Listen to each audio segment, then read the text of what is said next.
Não é louco quem quer, né? A frase do Lacan. A loucura não está disponível para nós. Nós começamos a ver um caso que Freud analisou, que era o caso Schreber. Estamos já bem no finalzinho, já estávamos fechando as últimas telas sobre a análise dele e análise vista por meio de Lacan. Já nesse trecho. Avançando aqui, chegar bem na tela. Falávamos sobre um pai. Lembram-se disso? Foi a nossa última tela. Precisamos definir o conceito de um pai em Lacan. Falávamos sobre os delírios, a questão da parafrenia, a tentativa de uma reconstrução, a forma como a psiquiatria vê a psicose. Vamos caminhando até que chegamos ao sistema delirante de Schreber. Estamos aqui. Realização de um sonho, o caso visto a partir de Lacan, a chave é o nome do pai, o não da simbolização, o duplo sujeito, o tu. E nós vamos ver hoje na construção do espelho que na psicose não há uma construção não há uma construção onde o eu, o tu e o ele é construído, é montado, que na verdade é a linha de acompanhamento aqui para o que acontece é uma não percepção da existência do ele, a não interdição, seria nesse sentido, não se diferencia o sujeito do outro, mas se mistura com o outro. Avançamos e aí a gente começou a discutir sobre quando a psicose de fato surge, e a gente está vendo no caso, a partir do exemplo do Schreber, que a psicose ela surge num processo de frustração, quando se exige da estrutura, e aí a última tela nossa foi essa aqui, né? O delírio tapa a fúria. Essa aqui vocês não estão vendo, né, a tela? Ficou bom isso, né? Só eu estou vendo, cara. Deixa eu projetar para vocês. Ok. Uma janela.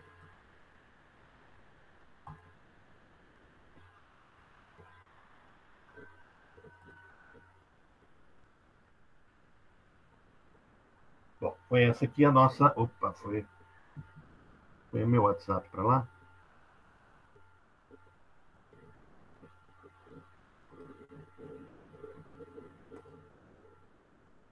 Acabei fechando o WhatsApp. Se vocês precisarem falar comigo, deixa eu só deixar ele aberto aqui.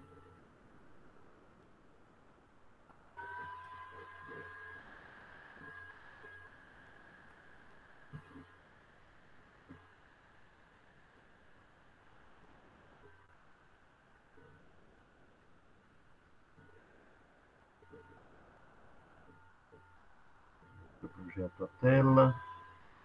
Interromper o compartilhamento. Estranho.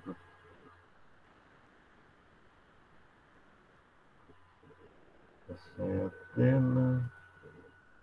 Um dia eu aprendo.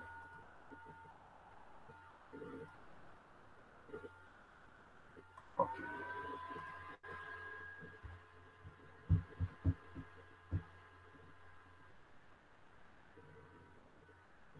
Lacan propõe isso. Um pai desencadeia a psicose, assim que ele faz essa construção. O que ele quer dizer com um pai? É interessante que esse um é exatamente a questão do indefinido. O nome do pai ele é um processo de interdição, mas ele é um processo não só de interdição, mas de nominação. É por isso que é a mãe que nomeia o pai.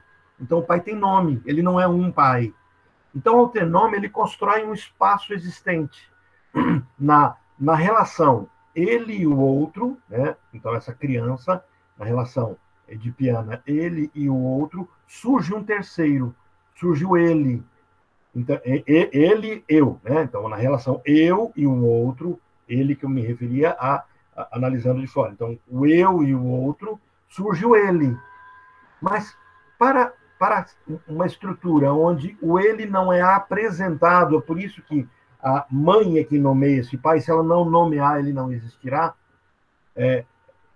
A mãe não nomeando, ela permite que não se crie esse espaço. Então não há espaço de interdição. Não há espaço, não se cria esse simbólico. Então há um vazio. Quando surge alguém algo que traz exatamente essa figura do desconforto, Lacan nomeia isso como um pai. Não é o pai, não é o pai nominado, mas é um pai indefinido. E isso ele diz que vai desencadear a psicose. Olha como é que ele coloca. Como irrupção de um pai relaciona-se com o desencadeamento da psicose. Então, deve-se tentar entender, primeiramente, o significado da irrupção de um pai no surgimento da psicose e depois como o empuxo à mulher se refere nesse contexto puxo à mulher. Ele vai fazer esse como é que esse empuxo ao corpo que não é dele mesmo. Então ele vai trazer essa discussão. E ele diz assim: ao longo dos seus trabalhos, Lacan usa 3 abordagens para explicar a entrada da psicose na história da criança, né? A história do sujeito. Na verdade, o psicótico não é um sujeito. Então, nesse ser que agora não consegue se estruturar como sujeito. Por quê? Porque ele não contém a falta. Ele não é inscrito com a marca da falta. Então, ele vai nominar 3 coisas. Ele vai chamar de identificação narcísica, de iância e de forclusão ou foraclusão da função fálica. Então, vamos começar a ver. Primeiro ponto que ele pontua, que ele coloca, né? Identificação narcísica. Vocês já estudaram narcisismo, sabe o que ele significa? Ele é um narcisismo que nos constrói como pessoas, como personas, com a nossa identidade. A partir do narcisismo que construímos nossa identidade, então nós construímos o outro, e a partir da nossa semelhança com o outro, nosso vínculo, esse ato de espelhar no outro, nós construímos uma relação, e a partir desse vínculo, dessa relação, construímos a capacidade de vincular-nos, de amarmos, então podemos e precisamos amar o outro. Mas antes do outro existir na nossa construção, nós existimos no outro. Eu vou repetir porque parece confuso, mas não é. Antes da questão relacional, vincular existir, existia uma instância em que eu estava preso ao outro. Todo o processo de paixão, de perda de si no outro, é um processo narcísico e que pode nos levar ao adoecimento. Por que eu digo que pode nos levar e não que nos leva? Porque o caminho da paixão, se levar às últimas consequências, é nos levar para um narcisismo extremo, onde nós nos perdemos no outro. Só que esse caminho não consegue mais ser feito, porque, lembra, a loucura não é disponível a quem a quer. A loucura só é disponível a quem é louco, de fato. Não é louco quem quer. Então, eu, neurótico, ao me apaixonar, eu criarei uma fantasia e me apaixonarei pela fantasia que eu criei. Então, eu sou guardado o tempo todo, protegido, de me perder dentro de mim mesmo, exceto se eu adoecer. Exceto se eu entrar num processo de depressão. Já vimos também isso. Então, ele diz assim, o psicótico ele tem uma identificação narcísica. Então, vamos entender, antes de eu entrar na tela, entender bem as palavras. Identificação diz respeito a mim mesmo. Identificação não diz respeito à semelhança. Eu só sou idêntico a mim mesmo. Se há uma identificação narcísica, quando eu construo o outro na minha história e me identifico com o outro, eu não me vejo, eu vejo o outro. E tudo que o outro é, eu sou. Eu perco a minha identidade, porque ela é narcísica. Vamos ver isso no que a gente já estudou? Narciso olha o reflexo dele na água, e ao olhar o reflexo da água, ele não percebe que é ele. Ele se apaixona, há uma identificação narcísica. Mas ele se apaixona por si, não sabendo que ele é ele, mas imaginando que ele é outro. Por quê? Porque ele não consegue compreender quem é ele. Esse é o adoecimento narcisista. Esse é o adoecimento psicótico. Olha como é que Lacan, em 1938, coloca isso. Nos complexos familiares, de 1938, Lacan observa que a entrada na psicose ocorre quando o sujeito se depara com um objeto que se assemelha ao objeto paterno do complexo edipiano. Então, o que começa a acontecer? A psicose vai acontecer quando o sujeito, aquela criança de 3 anos de idade, ela se depara com um objeto que se assemelha ao objeto paterno. Não é que se assemelha ao pai, ou paterno. se assemelha ao objeto paterno. Então, assim, ao me deparar com o outro, eu não percebo que o outro é outro, mas percebo que o outro é o outro do outro. Entenderam? A confusão na palavra é o objeto do outro, paterno, do complexo edipiano. Mas agora olha o que começa a acontecer. Começa, ao invés de se compreender o pai como o terceiro, se identifica com esse outro do pai. Então, ainda há um vínculo, mesmo havendo uma relação, um relacionamento entre o outro, que é a mãe, que exerce função de mãe, com a figura paterna, essa mãe sendo o objeto do pai, e eu me identificando com essa mãe, eu não sou alguém e eu nem fujo, eu não passo pela ameaça de castração. Por quê? Porque eu me identifico com a mãe e eu passo a não ser alguém, mas ser tudo que a mãe é. Então, se ela é amada pelo terceiro, eu passo a ser amado, mas eu não crio o que acontece nessa estrutura. Não é que o pai não entra como interditor, o pai não interdita a relação. Ficou menos confuso? Esclareceu um pouquinho? Olha, como é que ele coloca mais, né? Porém, ao invés de prevalecer a identificação edipiana, o que é a identificação edipiana? Eu agora me identifico com o meu pai, e na minha identificação com o meu pai, ou eu, mulher, me identifico com a minha mãe, mas aí eu não vivo o receio, o medo da castração, eu me assumo castrado, então é essa a questão edipiana. Ao invés de fazer esse caminho, ocorre uma identificação narcísica com o objeto de desejo. Eu não passo a ter um desejo, eu passo a ser desejado. Essa é a contradição edipiana que começa a surgir. Ao invés de eu ter um desejo, o desejo só existe na falta, eu perco a figura da mãe, então eu a desejo, ou eu desejo o amor do pai, ou o caso feminino. Não, eu passo a me sentir desejado. Eu sou, ao invés de ser desejante, eu sou o desejo de alguém. Se eu sou o desejo de alguém, isso é muito pleno, isso é extremamente confortável. Por quê? Porque eu não tenho que me preocupar com quem eu sou, com o meu corpo, com minha identidade. Está tudo pronto. Alguém me diz quem eu sou. Ficou mais claro? Parece que alguém tinha falado alguma coisa. Desculpa interromper, mas tem gente querendo entrar. Você dá uma olhadinha. Opa, deixa eu ir lá ver. Eu acabei não habilitando ainda para que vocês pudessem... Tem dois tentando entrar. Opa, deixa eu... Tem mais... Deixa eu colocar essa telinha para cá. Deixa eu ver se eu afasto ela para ficar mais clara para mim, porque eu também preciso deixar o chat disponível para eu ver vocês. Né? Todos entraram? Tem mais alguém ainda?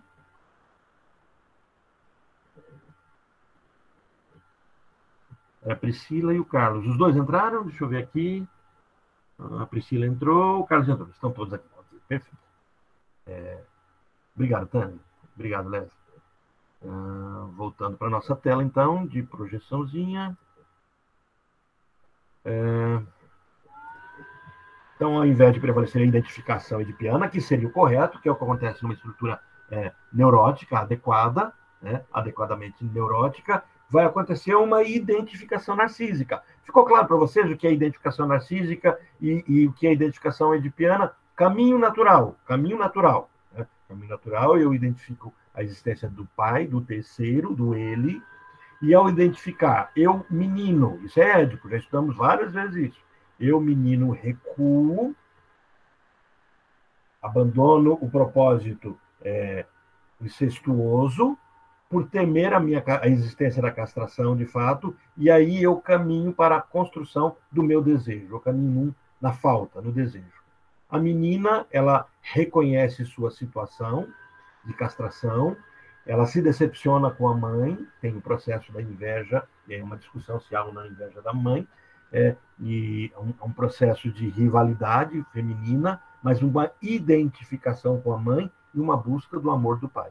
Então, enquanto a menina busca o falo, ela troca o falo pelo fato de ser mãe, então ela se identifica com a maternidade, com a mãe, e ela toma agora o amor do pai como um propósito fálico. E por isso, então, mulheres amam.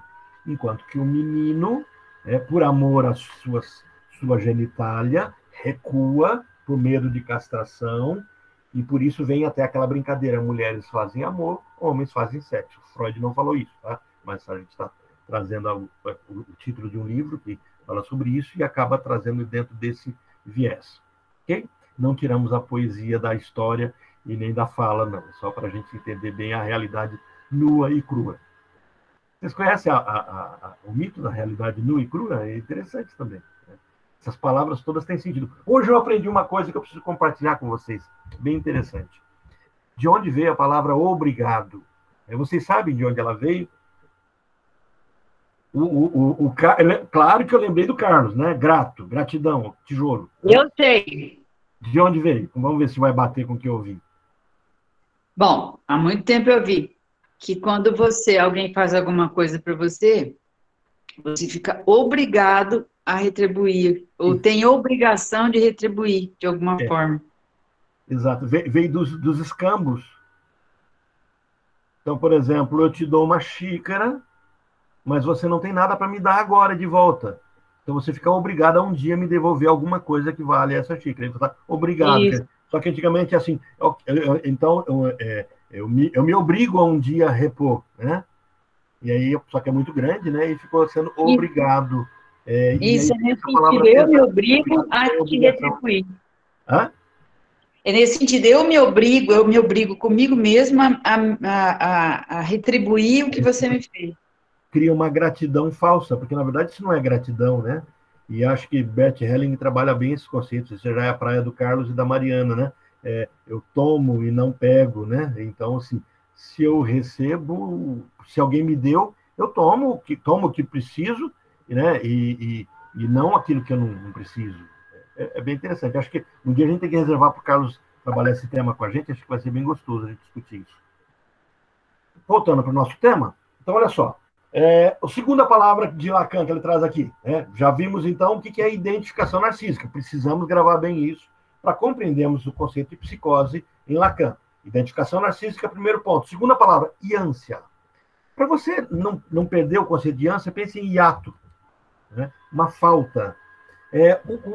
O edipiano, o Édipo, é construído por um triângulo. Né? O discurso é constituído assim em Lacan: o eu, o tu e o ele. Então vamos pensar aqui um triângulo, né? O eu e o tu, eu e a minha mãe. Eu me construo a partir de quem exerce função materna. Eu me construo nessa questão aqui, nessa paixão de identificação narcísica, esse narcisismo.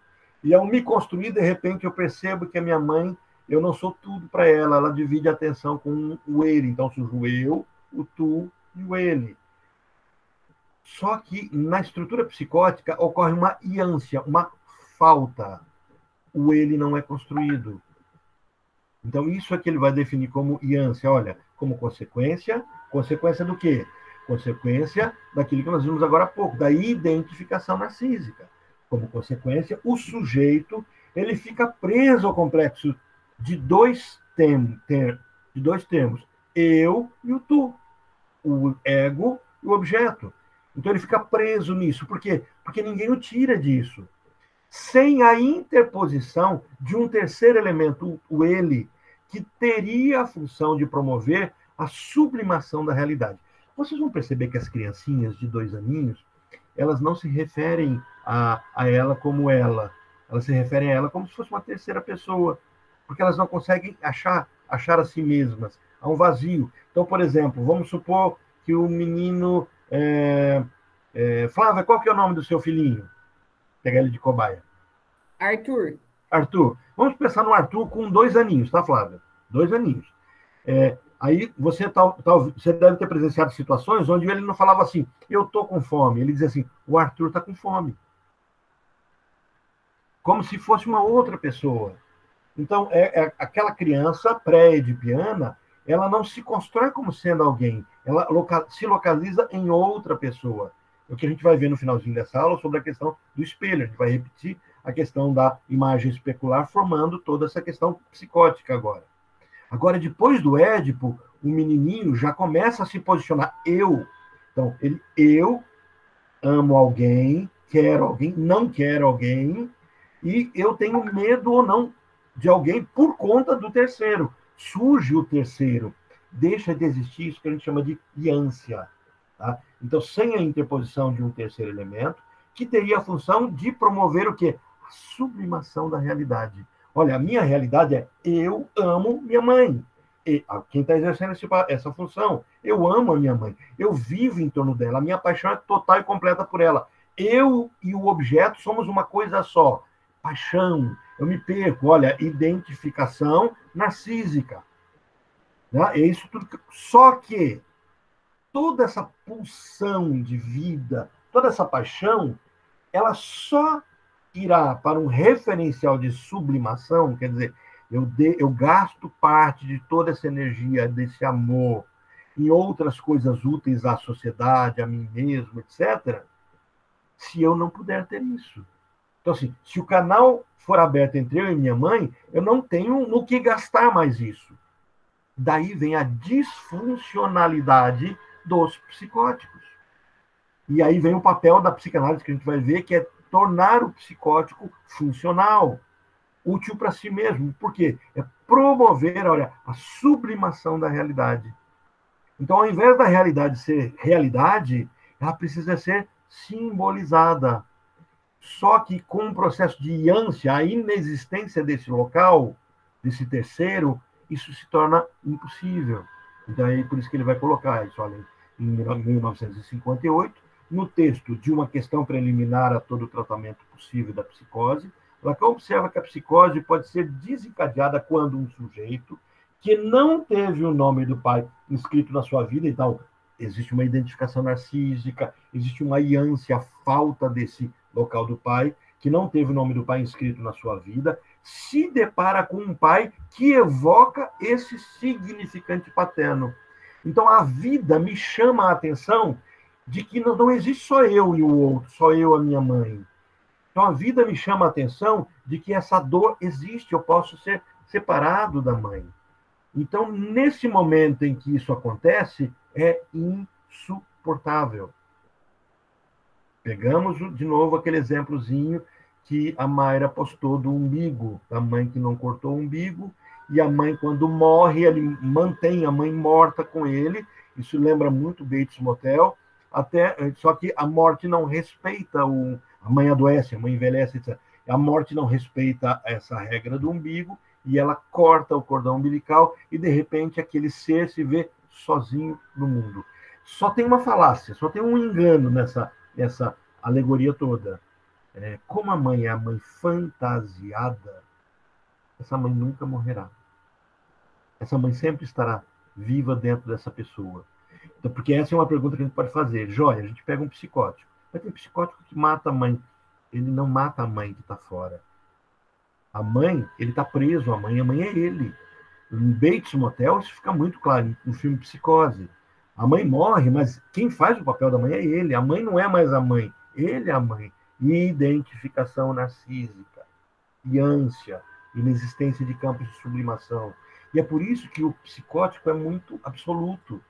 Se a figura do ódio existe, esse ódio leva à morte. Ele não tem o ódio em si, mas ele delega, aí vem outro papel, que era fora a cruzão, que a gente vai falar daqui a pouquinho. Então, o externo, o real, é muito real. É por isso que os psicóticos são absolutos. Por isso que a gente não hipnotiza psicótico, a gente não induz psicótico, a gente não promete aquilo que não... A gente não leva o psicótico para um campo de uma percepção figurativa, né? Porque ele não trabalha, ele é muito concreto. E o estereótipo disso, que a gente vê com muita clareza, é na estruturação dos autistas, né? Então, que não teve o nome do pai escrito na sua vida, se depara com um pai que evoca esse significante paterno, mas não existe. Então, como o indivíduo cresceu sobre a dualidade, não a tríade, não a existência de três lugares, a dualidade, qual? Eu, objeto, eu e tu, de desejo, e numa estrutura que não há desejo de fato. Por quê? Porque desejo só se constrói na falta. Não existe falta nesse contexto, né? Sem a interdição do gozo incestuoso, um pai, quer dizer, o que é um pai agora? São as outras interdições que a vida causa. Esse um pai não tem correspondência. Ele não encontra significante. E é por isso que a vida dessas pessoas, como a dos borders também, os borders carregam esse fantasma, ela é não sígnica, ela não tem significado. Né? Um pai não encontra um significado na estrutura desse indivíduo, levando ao desencadeamento da psicose. Então, o que acontece? A pessoa tem uma estrutura psicótica, e se um pai nunca surgir, então a pessoa vai ficar sempre nesse processo simbiótico, com uma vida plena, completa, de felicidade, totalmente refestelado no outro. Mas a vida é feita de altos e baixos, de perdas. Então, algum dia, a vida vai cobrar isso dessa pessoa. E o terceiro ponto que Lacan fala é forclusão ou fora-clusão da função fálica. Então, ele explica assim, porém é com a teoria do perversion, né? O perversion, que vai dar origem ao pai, version, então, versão de pai, né? Ou aí entra a questão da perversão, né? Aquilo que é perverso, que Lacan estabelece como conceito de um pai que se relaciona com o empuxo à mulher. Lembra, eu tenho a construção de identificação narcísica. Então, eu, psicótico, automaticamente, minha identidade é feminina. Por que ela é feminina? Porque eu me identifiquei com a mãe. Detalhe, me identifiquei com o corpo da mãe. Eu, psicótico, não tenho corpo. Meu corpo está identificado com a mãe. Ainda que a minha razão, a minha cabeça saiba que o meu corpo é esse, o corpo masculino, mas eu ainda teria a sensação de estar no corpo errado. Por quê? Porque o corpo é da mãe. As sensações são da mãe. Eu sou o objeto de desejo da mãe e a minha mãe desejada por outro, então eu sou esse objeto de desejo. Então, como não surge o terceiro, eu não construo um corpo para mim, eu não me retiro. Então, eu tenho um empuxo à mulher. Isso não tem nada a ver com sexuação. Isso tem a ver com com homossexual. Tem a ver com homoafetividade. Tem. Mas com a sexuação da homossexualidade, não. Não tem. Tá? Isso a gente vai ver depois. Então, não vamos confundir psicóticos com homossexuais. Uma coisa é uma coisa, outra coisa é outra coisa. Então, o fato de a gente mencionar a homossexualidade aqui não refere-se à sexuação. Então, ele observa que o significante fálico equacionará o gozo e regulará as funções entre mãe e filho e pai. Olha, o significante fálico. O que é falo? O que me falta? O significante fálico, o terceiro existir, a figura do pai. Isso vai equalizar, regular a função mãe, pai e filho, dependendo do modo como o pai realiza a intervenção na relação mãe-criança. Mas nós estamos falando agora da inexistência de ânsia e identificação narcísica. Então, de acordo com a tese da perversão, há uma divisão da subjetividade materna em mãe e mulher. Ó, na divisão da subjetividade materna, ao olhar a minha mãe, eu a identifico como mãe e como mulher. Essa é a divisão subjetiva. Né? E ele vai fazer a citação aqui de Geneviève Morel, citado por Eline Saldanha, ele conclui que, a citação, assim, a presença do nome do pai, esse interditor, é correlacionada a um ponto onde a função fálica é forcluída ou foracluída. Esse fato não deve ser confundido com a forclusão do nome do pai, que significa uma falha na exceção paterna. E aí ele faz aqui uma discussão de que a psicose me traz uma inexistência de um pai, apesar dele existir. Então ele vai dizer da foraclusão, e a foraclusão é construído como um esfacelamento, uma retirada de um pedaço meu, de mim mesmo, lançado para fora, e como é meu pedaço, ele volta, e ao voltar, eu não o reconheço como meu. Ok? Então, eu vou pular essa parte do empuxo à mulher, porque nós vamos falar dele daqui a pouquinho, quando a gente falar da imagem especular.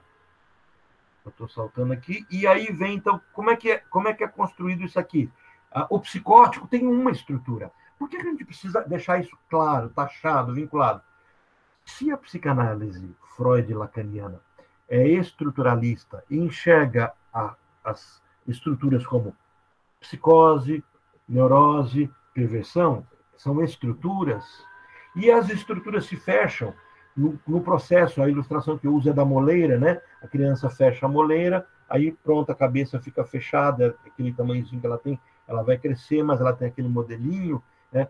As estruturas da mente se fecham, não há uma transmutação, uma transposição, um trânsito entre as estruturas. Então, ao ser estruturado como psicótico, serei estruturado a minha vida toda. Porém, eu posso não romper, não ter crise psicótica. Eu posso ser um psicótico sem capacidades de um neurótico, de sublimação, sem as angústias e sofrimentos do neurótico, ter uma vida plena no vínculo com a minha mãe, não me sentir em falta de, ter uma vida aparentemente completa, porque, na verdade, não é uma vida completa, é uma ausência de vida, porque eu tenho uma identificação narcísica, porque eu pertenço ao outro e sou do outro e não me construo como sujeito, e sou feliz, né? Na perspectiva do que a gente pode chamar de felicidade, desde que não, a minha estrutura dela não seja exigida uma postura narcísica, uma decisão. Porque se isso acontece, aí eu tenho recursos para fazer isso, e os recursos são psicóticos. Então vamos ver um pouquinho mais sobre essa estrutura psicótica. Vou ler aqui muito para frente. Bom, então vamos lá. Assim como Freud começou suas descobertas a partir dos estudos sobre histeria, foi com a paranoia que Lacan introduziu seu conceito. Lacan, em 1955, foi ainda mais longe e chegou a afirmar que o inconsciente só pode ser realmente entendido pela loucura. Perceba o que está sendo dito aqui. Não é complicado, se a gente entender as palavras aqui.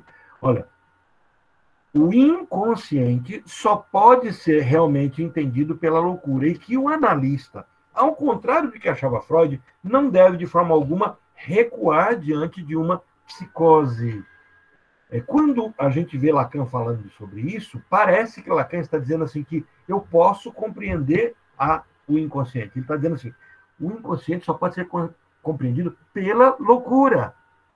Só os loucos dão conta de entender o que está dentro do inconsciente, que é construído de imagens. Isso fica bem evidenciado ou desenhado, apresentado de forma artística e plena no filme Pássaros, Bird Box, Caixa de Pássaros, né? Bird Box, a Caixa de Pássaros. Quem assistiu esse filme vai lembrar bem que os psicóticos eles conseguem conviver com aquelas imagens grotescas que agridem ele, que os ameaçam, enquanto os outros, os não loucos, ao enfrentarem aquela realidade, matam e se matam. Os loucos simplesmente acham lindo aquelas cenas horríveis, né, daqueles seres horríveis. Por quê? Porque eles são lindos.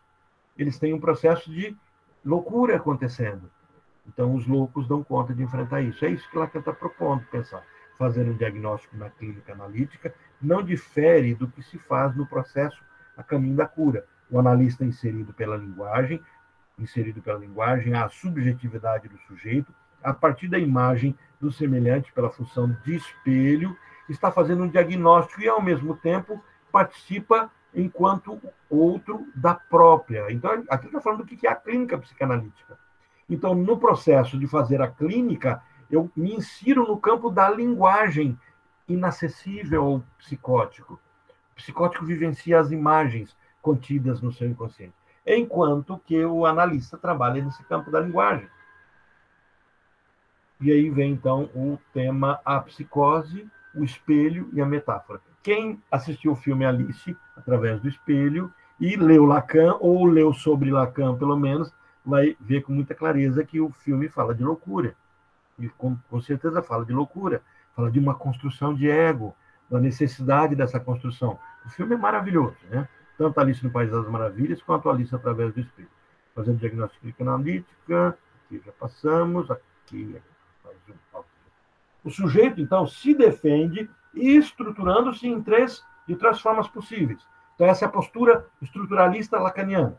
O sujeito se defende nessa ameaça edipiana, nesse surgimento dessa tríade, eu, tu e ele, na formação desse discurso de 3 formas possíveis. Primeira, neurótica, que a luta defensiva decorre de uma forte interdição. Olha, o pai existe, o nome do pai, o non de pas está existindo ali, né? Existe essa perversão, né? Essa versão paterna, em que os sintomas aparecem como produto desse conflito.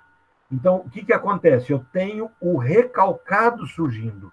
Nessa estrutura neurótica, o inconsciente é construído. O inconsciente me é indisponível. Eu não tenho acesso. Porque se eu tiver acesso, é consciente. Então, assim, eu construo o inconsciente exatamente na questão, no momento edipiano, no momento em que as imagens edipianas são dissolvidas, são apagadas, é o que Freud escreve como amnésia edipiana, e quando isso acontece, eu construo um local na minha mente, o local do reprimido. E a única coisa que transita entre o reprimido, né, o recalcado, o reprimido, e o consciente, o que fica entre 2 mundos, que eu pedi para vocês assistirem o filme Coraline, é o gato. Não é o gato. No desenho, Coraline é o gato. É o pré-consciente. Eu postei para vocês no grupo de supervisão. Quem está no grupo de supervisão viu isso, porque a Ruth tinha compartilhado um link de um pessoal que está dando um curso agora de Atma Healing. Até assim eu falei, Atma Healing não é psicanálise. É gostoso, interessante, é apaixonante, tem umas atividades bem lúdicas, tudo isso acontece.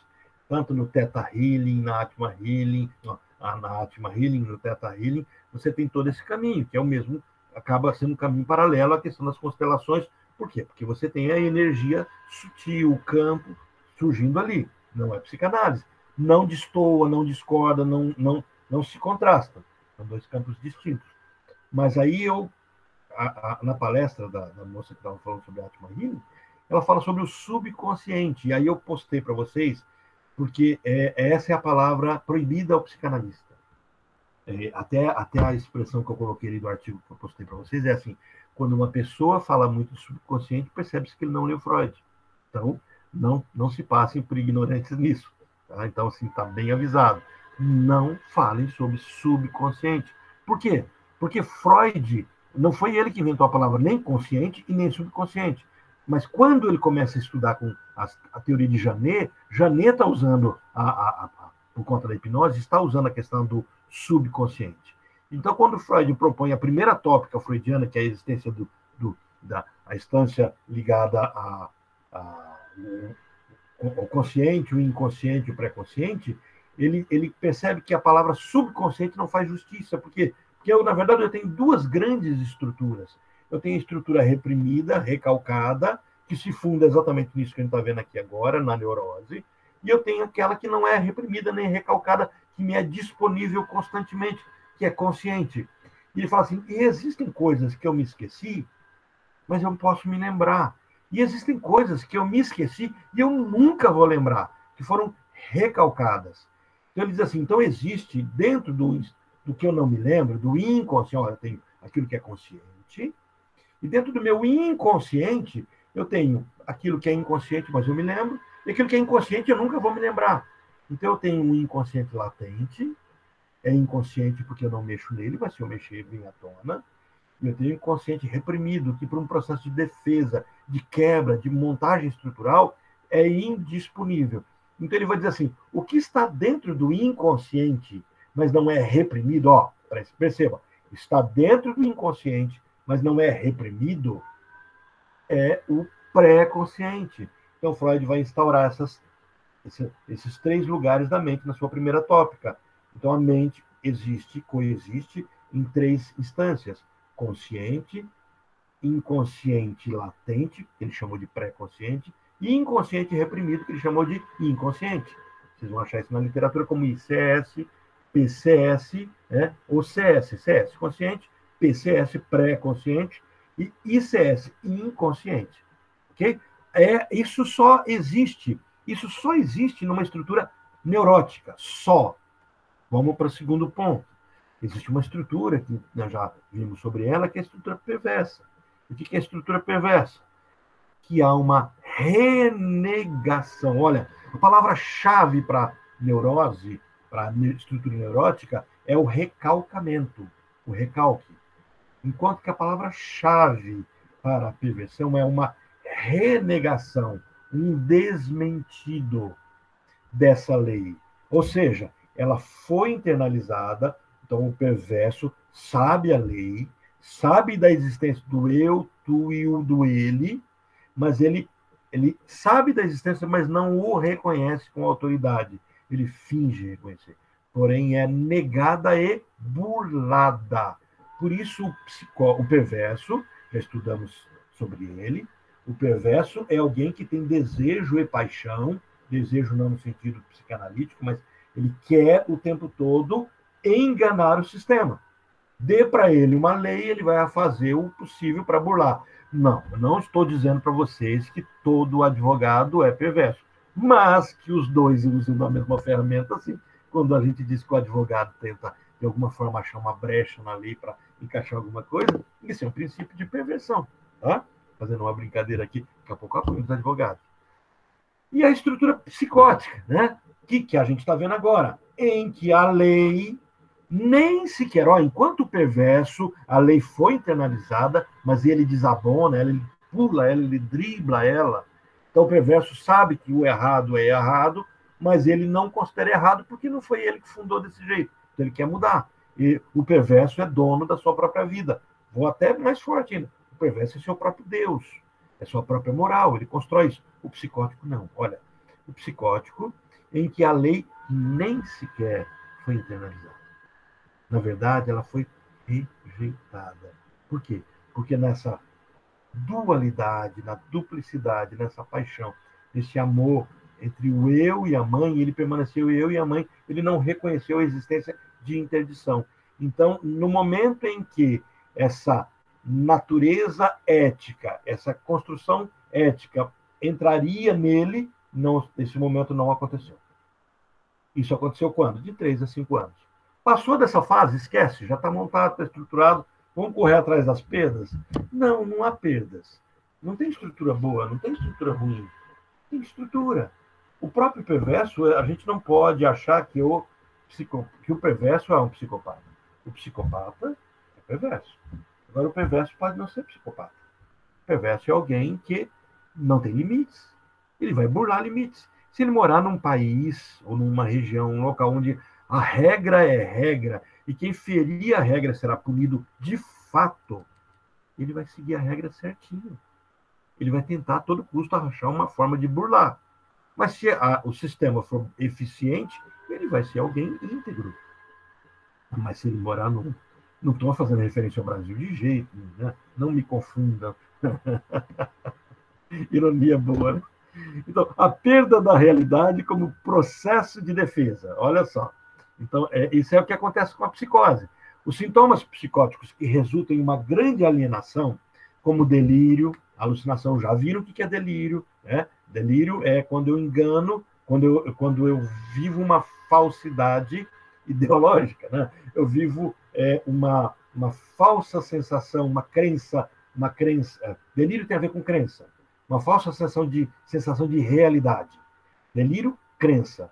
Alucinação, engano dos meus sentidos. Então, como o delírio ou a alucinação são consequências da luta travada pelo eu para se defender de algo insuportável, a dor de uma separação, uma rejeição, uma tentativa desesperada de preservação. Então, o psicótico, quando sofre pela existência do um pai, que é o que a gente viu, é isso que desabona ele, que ultraja, que de alguma forma o aflige, o traz perdas. Só que é um pai, por quê? Porque ele não tem local. É como se você, de repente, alguém chegasse para você e falasse, olha, se o seu barco ficar sozinho no meio do mar, se estiver perdido, você pega a pistola de sinalizadora, e você pega a pistola e dá um tiro com a pistola sinalizadora. Olha, dentro do barco tem ali a carga sinalizadora para a pistola. E de repente você se vê perdido e você corre e pega a pistola e não tem sinalizador. Isso é um pai. Tá? Não é o pai, um pai. Quer dizer, você não tem como resolver isso. E aí, como o um pai surgiu, qual é o único recurso para fugir dessa dor e essa ameaça de separação? Delírio e alucinação.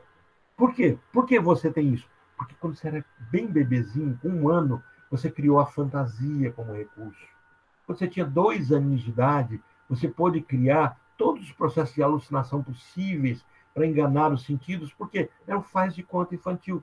E essas ferramentas você leva para o resto da vida, porque elas são pré-edipianas. Elas surgiram antes do Édipo acontecer. Por quê? Porque se você passa pelo Édipo de forma confortável, sem a existência da interdição paterna, você não constrói novas ferramentas, porque você está pleno, você tá completamente sem necessidade de se defender, e você nem corpo tem, então você não constrói isso.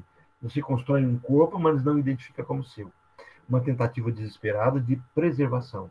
E que o eu expulsa uma representação não assimilada. Então, aquilo que dizem que eu sou, eu não reconheço no outro. Ó, lembra? Só existe eu e o outro.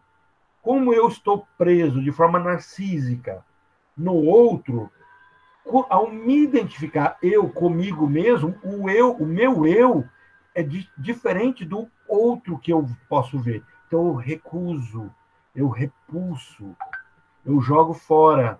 Por isso que essas frases que eu falo para vocês assim, fulano diz que eu sou estou no corpo errado, isso tudo é frase psicótica.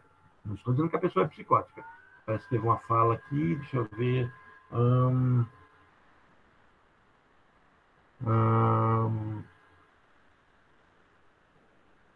Falava do Pat Adams, você vê bem isso no Pat Adams, né? E depois o Carlos coloca aqui, deixa eu ver aqui, agora que eu estou vendo algumas coisas antigas, né?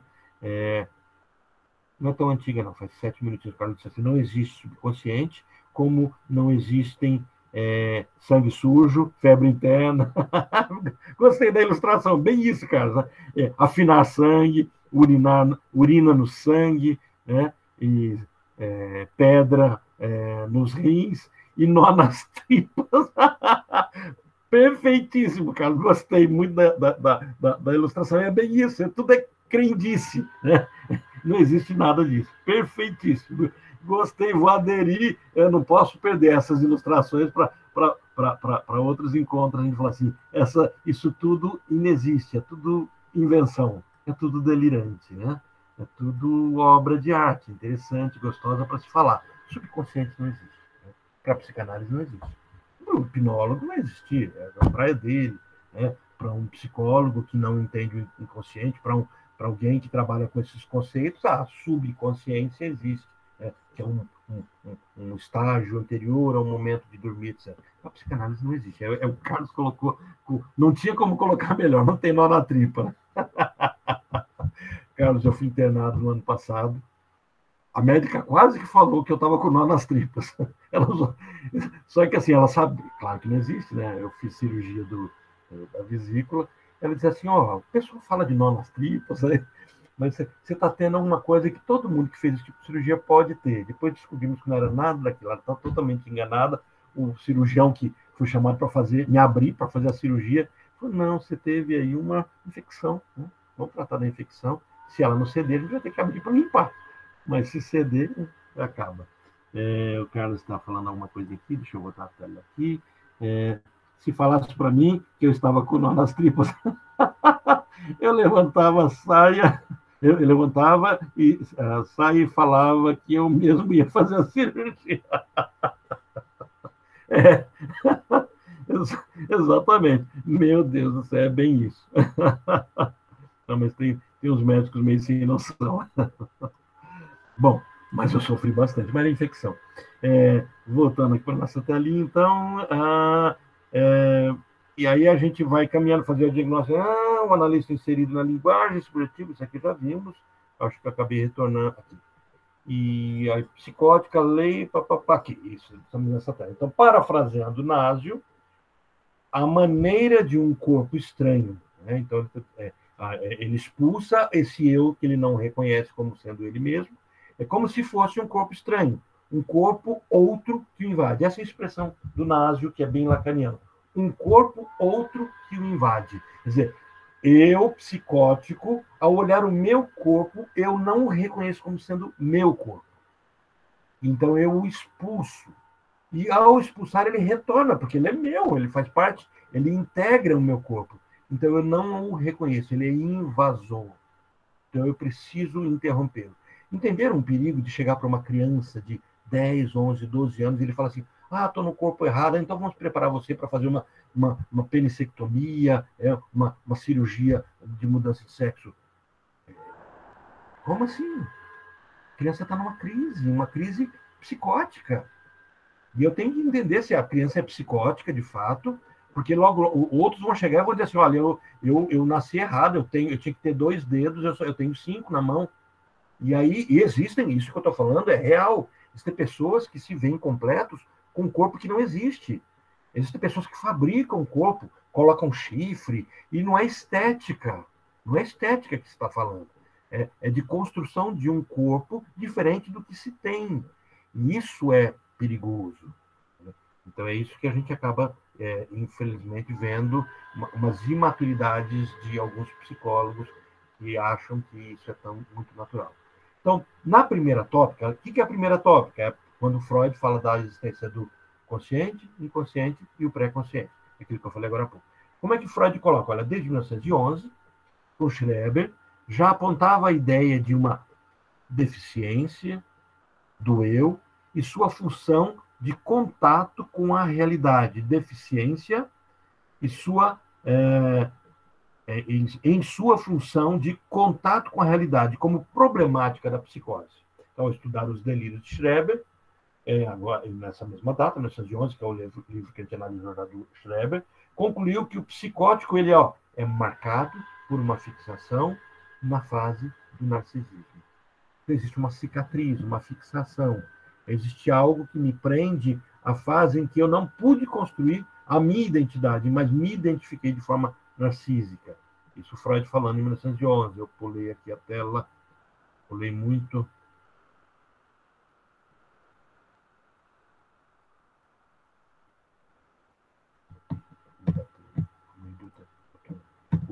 Ok. Então, neurose narcísica, em confronto com neurose de transferência. Olha, isso Freud, no começo, ele está construindo o termo psicose, ainda a psicose em si, englobava as psicoses de oposição, então ele tinha a psicose chamada por ele de neurose narcísica. E as neuroses de transferência, que é o que nós chamamos hoje de neurose, englobava na neurose narcísica as psicoses, em oposição às neuroses de transferência, que seria histeria, fobia, neurose obsessiva e assim por diante. Né?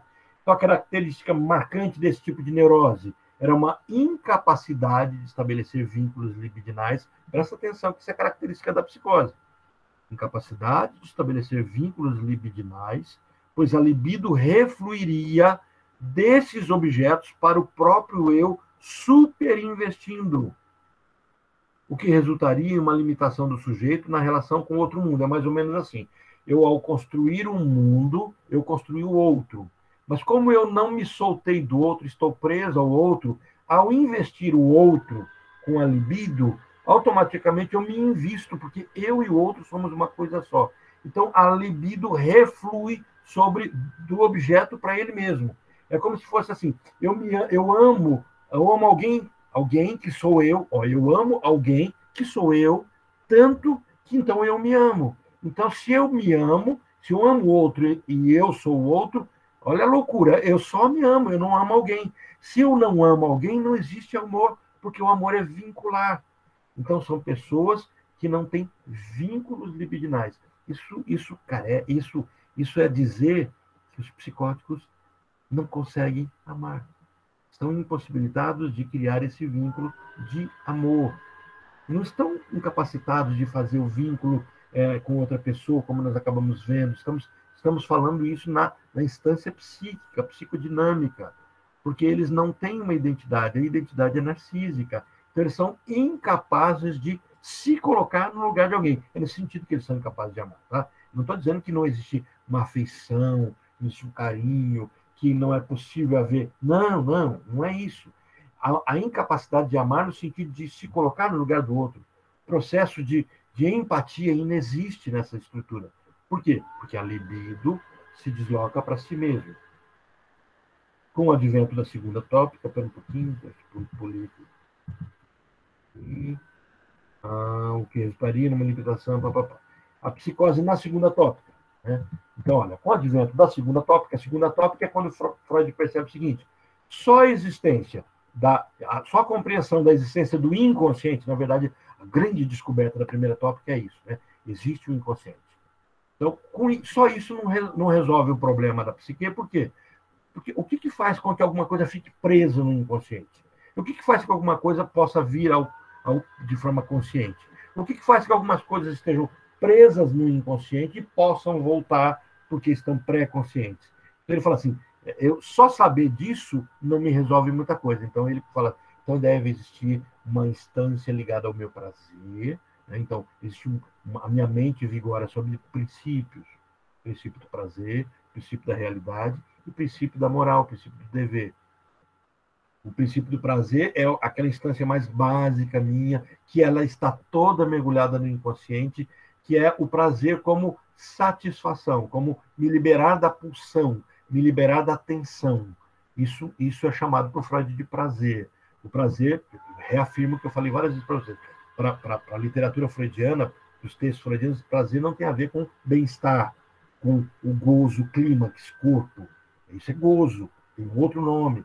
Né? Não tem a ver com o prazer, tem a ver com relaxamento, com não estar tenso, desabilitação da tensão provocada exatamente por uma pulsão que pulsa e precisa, ela não consegue ficar parada, é uma energia que precisa rodar. Então, isso é que é prazer. Toda vez que isso gera uma tensão, isso gera um desprazer. E no inconsciente isso se resolve de forma metafórica, metonímica, etc. O que escapa disso gera sintomas, etc. Bom, mas o que faz girar tudo isso? Ele diz assim, então existe o princípio do prazer, id. Ele vai chamar, isso é uma coisa, né? Id, ish, it, id. It em inglês, ish, alemão, né? Id. Então esse id, essa coisa amorfa, sem sentido, que nunca virá para a realidade, vigora sobre o princípio do prazer. Mas todas as vezes que esse meu id se realiza, uma outra instância da minha psique entra em foco, que é a instância que tem contato com a realidade, onde, por meio do narcisismo, estudamos isso com bastante detalhe, há uma construção do meu eu a partir da realidade, desse contato. Então, eu tenho o ego, o id e o ego. Agora, ok, só que esse meu id faz uma aliança com o ego, ele diz assim, tudo que você deseja eu vou realizar. Porém, no momento que ele vai realizar, ele se encontra com alguns limites que são dados. Então, automaticamente, o próprio ego dobra sobre ele mesmo e diz assim, calma, você vai realizar, mas não pode realizar tudo. Não. Tem coisas que pode, tem coisas que não pode. Então, se tem coisas que pode, tem coisas que não pode, então, vamos ver o que a gente vai fazer. E aí o ego, então, nessa aliança com o id, ele começa a sublimar, sintomatizar, cometer erros como forma de expressão para desfazimento da pressão.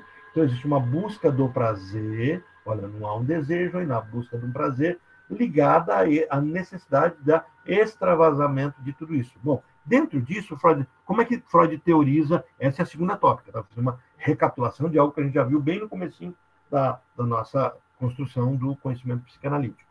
Como é que Freud situa, como é que Lacan situa a questão da psicose aqui? Olha, com o advento da segunda tópica, Freud, em 2 artigos que escrevera sobre as diferenças entre neurose e psicose, nos explicava o que seria uma ruptura do eu, ou ego, então causadora dos traços psicóticos. Então, Freud vai afirmar que a psicose é uma ruptura do eu. A ilustração usada é mais ou menos assim. Você pega um copo de cristal, joga no chão e ele se quebra. Você pode pegar todos os cacos e emendar, mas eles nunca mais será um copo inteiro. Será para sempre um copo quebrado, com cicatrizes. Então, diz assim, o ego de um psicótico é um ego quebrado. É um ego cuja estrutura não suporta, não dá conta de suportar esse peso. Uma incapacidade. A característica marcante dessa fixação narcísica é uma incapacidade de estabelecer vínculo. Isso eu já li. Não sei se foi voltar. Um pedaço arrancado do eu que alucina em uma nova realidade. Então, essa quebra, quebrou-se o copo, o pedaço foi para outro canto, esse pedaço pertence ao copo, ao eu, mas ao voltar não é reconhecida. Sabe aquela peça que você... eu sou muito bom nisso, né? Eu sempre, quando era criança, eu desmontava alguma coisa, e quando eu montava, dava para montar duas coisas, né? As pessoas falam assim, você sabe, você dá conta de desmontar um liquidificador? Dou conta de desmontar um liquidificador, e com o que sobra depois dá para montar mais um liquidificador. Não me pergunto se ele funciona. É mais ou menos isso. Ao quebrar-se esse eu, isso não significa que eu sou psicótico, tá? O fato de eu dar conta de fazer isso como liquidificador. Sempre que eu desmonto alguma coisa, sobra um parafuso. Eu estou aqui falando com vocês, por exemplo, tem aqui um parafusinho. Alguma coisa que eu desmontei, sobrou um parafuso, aí eu tenho que descobrir onde é que deixei faltando um parafuso. Esse pedaço que é do ego, que foi lançado para fora, ele volta porque ele é do ego, mas ele não se encaixa mais. O ego se fechou sem ele.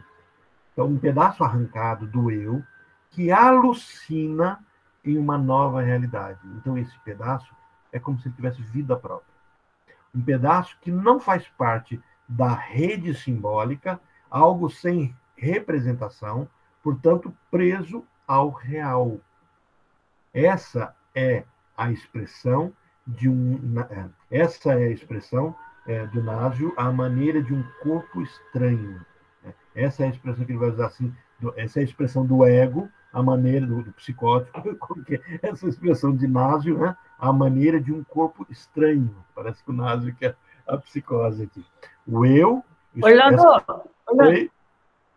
Orlando, uma curiosidade.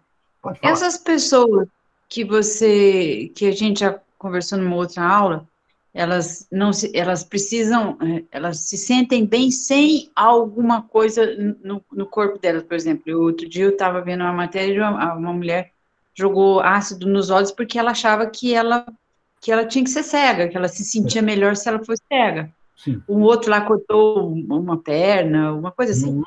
Essas pessoas têm alguma coisa a ver com uma psicose ou não? É só uma curiosidade. Isso é psicose. Tá, isso é psicose. Isso é psicose. Perfeito, exatamente isso. Eu acompanhei um caso, não acompanhei o rapaz, acompanhei a família, né, em que ele arrancou o pênis. Ele arrancou, ele decepou da maneira mais engraçada se a gente pode usar essa palavra para isso, né? Ele achava que ele não tinha que ter pênis. Para quê? Era um jovem de 15, 16 anos. Ele era psicótico já de morar na Lua, né? Então ele pegou o pênis e começou a rodar. Rodando. Rodou, caiu. E aí ele chegou para a mãe e entregou. Olha o simbólico disso. O pênis dele não era dele, era da mãe. Toma, mãe, é seu. Nem sangramento o rapaz não teve, porque ele foi, como ele fez, né? Assim, para a gente perceber, é o caminho do psicótico. Teve um outro caso, que eu acompanhei o caso também através da mãe, fazendo encaminhamentos, em que ele achava que ele não sentia dor, ele não gostava do rosto dele, então ele começou a bater a cabeça, até se machucar completamente. Ele sangrava, não sentia dor.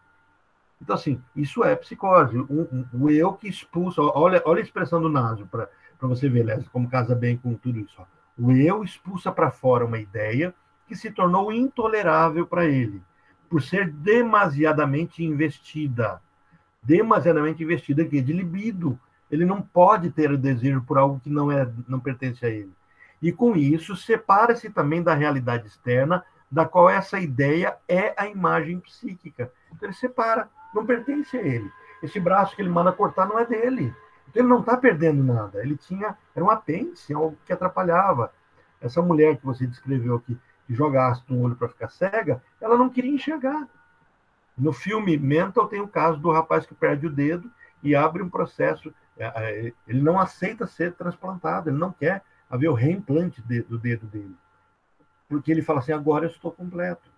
Orlando, e a bulimia e a anorexia?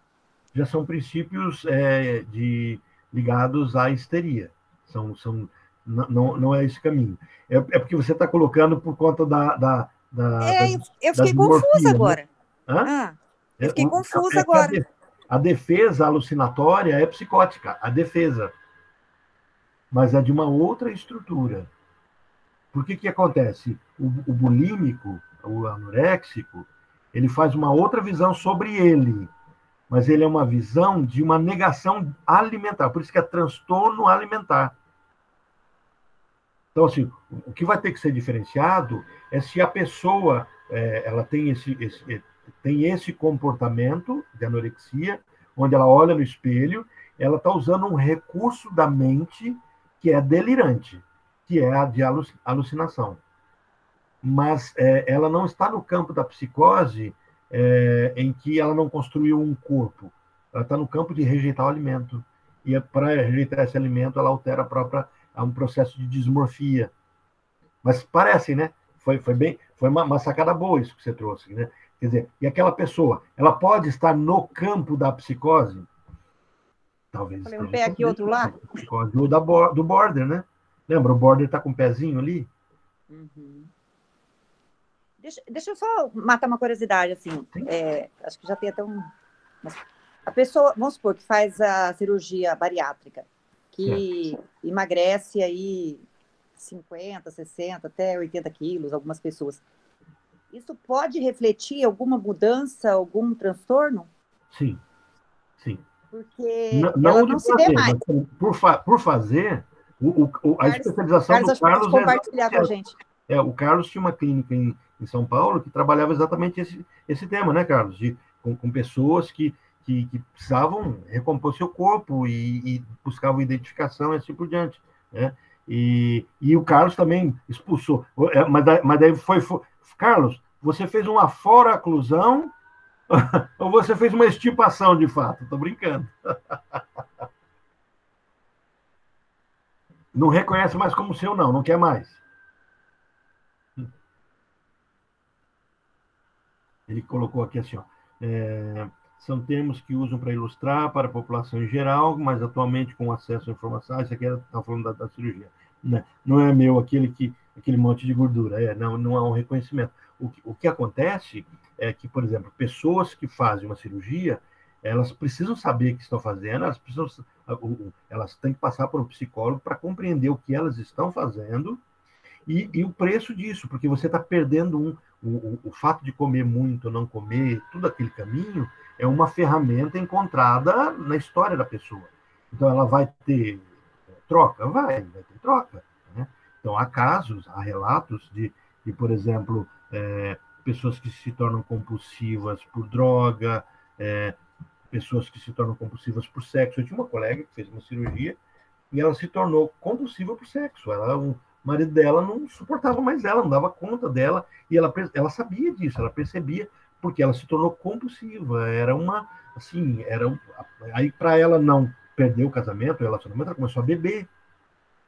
Né? Então, o Carlos diz assim, mas não é perder o que é seu, né? É eliminar um excesso de peso por compensação. Sim, mas, por exemplo, se é uma ferramenta, isso tem que ser reposto de uma outra forma, ou tem que ser elaborado. Então, Não, se for elaborado, aí é automaticamente... Minha dúvida é mais como ela se vê depois. Hã? Né?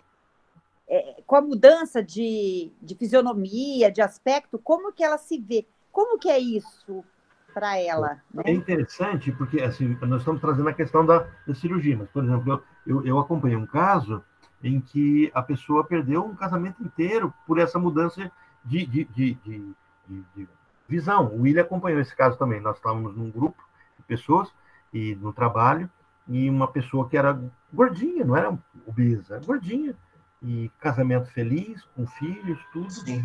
Começou a emagrecer, foi ficando bonita, e de repente ela não se posicionou mais na posição dela de uma mulher casada, porque o marido agora já era feio, e daqui a pouco ela chegou a um ponto que começou a namorar o amigo do filho, perdeu o casamento, perdeu a vida familiar, e aí coisa desandou feio, porque a gordura protegia ela de alguma coisa, né? O Carlos coloca que a compulsão é muito possível depois, por isso o acompanhamento, né? Importante, a avaliação prévia, e sim, isso é muito comum, a perda de relacionamento, né? Se recupera a autoestima, mas deve-se trabalhar o eu da pessoa, exatamente. Eu tinha uma paciente que ela veio para mim exatamente para fazer uma avaliação sobre isso, e eu, eu, o que eu perguntava para ela assim, por que emagrecer? E ela não tinha o porquê emagrecer. O porquê, e até um dia, ela, num ato falho, ela fala assim, porque eu vou provar para o meu pai que eu não sou uma baleia, que eu não sou um rinoceronte, eu vou provar para o meu tio que eu não sou uma rolha. Eu falei assim, mas eles se chamavam assim? Sim, meu apelido em casa era baleia, mas meu pai me chamava de baleia, meu tio me chamava de rolha, de poço. Então ela começava a vomitar, quer dizer, e ela não queria emagrecer por ela, porque era saúde. Essas pessoas não estavam elaboradas dentro dela. E assim, é possível perder isso? Sim, mas daí como é que você vai fazer com essa dor? Você resolveu de algum jeito, né? Então, assim, se a gente entender que o ato de comer, as compulsões, eles carregam uma solução, se você tira essa solução, é o que você está colocando, né, Tânia? Aí existe uma possibilidade. Existem pessoas que são obesos porque se veem assim? Também, por identidade, né? A Flávia está colocando aqui que uma amiga engordou e o que faltava para conseguir fazer a cirurgia. Os outros não. Interessante isso. Era mais fácil engordar para chegar àquele ponto e fazer cirurgia para emagrecer, né? E interessante a gente perceber que existe um sofrimento enorme também na perda de peso. Agora, todas as pessoas que fazem cirurgia, elas estão dentro do mesmo sofrimento? Algumas não, né? Agora, todas, de alguma forma, são chamados de amputados, né? Há uma perda de algo na vida. E vai ter que elaborar isso, né? Tomar algumas vitaminas, alguns e assim por diante, né? O Carlos está colocando aqui os outros não reconhecem. Deixa eu pegar a sequência. Cada caso deve ser avaliado, né? O eu não muda com a perda do peso, mas o eu para os outros sim, né?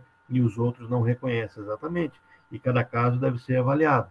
Então, assim, aquela mesma pessoa que perdeu, né, 80 quilos, 100 quilos, 50 quilos, é a mesma pessoa ainda, mas ela passa a ser vista diferente. Eu tenho um paciente que ele faz a reclamação dele é o oposto. Ele sofre porque ele era magro, muito magro, e ele diz que as pessoas não reconheciam ele por ser magro, e aí só que ele faz o caminho de crescer fisicamente, fica forte. Ele toma anabolizante e foi detonando o coração, fígado, testículo, tudo ele foi detonando, por quê? Para poder ficar grande, né? Tem bariátricos que reclamam da perda e da impossibilidade de comer o que quer. Carlos, é interessante, não sei se você acompanhou aquele caso que a Rose encaminhou para mim, um paciente, que ele precisava fazer cirurgia, até na época que a gente comentou com você, ele não aceitava fazer bariátrica, ele não aceitava, porque o médico chegou para ele e falou assim, olha, pegou um copinho de café e falou assim, você não vai poder comer esse tanto. Eu falei, então eu não quero emagrecer. Então, assim, era uma pessoa que precisava perder 100 quilos. Perder 100 quilos. Mais que 100 quilos. Ele pesa tipo 240 e deve pesar no máximo 90. Então, ele é mais do que o peso dele. E ele simplesmente recusou-se a fazer a cirurgia, né? O médico falou, você precisa fazer, senão você vai morrer. Ele falou assim, morro, mas pelo menos morro comendo. Não se preocupe com o prazer de se alimentar. E é bem isso. Tá? Agora, isso é psicose? Não, não. A questão, lembra que eu falei para vocês que o psicótico só tem essa ferramenta? Pode também ser, pode também ser. Não estou dizendo que não é nem que não é, cada caso será visto. Casos de transtorno alimentar, eles têm a ver não com a minha, necessariamente com a forma como eu me identifico com o meu corpo, mas com a alimentação, com a recusa ou aceitação da mãe, do seio, da nutrição. Então, isso vai ter que ser visto, cada caso um caso. Um desafio interessante para a gente ver é interessante o cisne negro, né? O caso clássico é do paciente fazer a despedida da comida antes da cirurgia. É bem isso, né? É bem isso. Então, olha só para podemos voltar para cá? Tá tranquilo? Nós vamos, Tânia, depois passar um módulozinho sobre transtornos alimentares ligados à questão desse tipo de adoecimento, que está muito próximo aos borders, né? Essa questão da anorexia, da bulimia, está muito próximo aos histéricos com comportamento psicótico, de fato. O eu expulso, não estou dizendo que são psicóticos, tá, gente? Não estou dizendo. Psicose é psicose e a histeria nervosa é a histeria nervosa. O eu expulsa para fora uma ideia que se tornou intolerável para ele. E por ser demasiadamente investida, quer dizer, tem muita libido correndo ali, e com isso separa-se também da realidade externa, da qual essa ideia é imagem psíquica. Então ele constrói uma outra pessoa e essa pessoa não abandona, porque é ele. Ela não abandona. Dessa forma, o eu é mutilado, expulsa uma parte de si e a priva de qualquer representação simbólica, a rejeita ao real, onde é perdida em insignificação. Daí vem o pensamento da Tânia, né? Não é isso que acontece com a anorexia? Vamos depois fazer o vínculo com isso.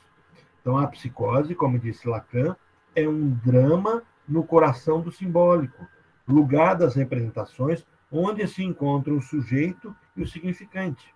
Quando a gente pega as psicoses que a gente coloca na psicanálise, as psicoses delirantes, como a paranoia, a esquizofrenia, né?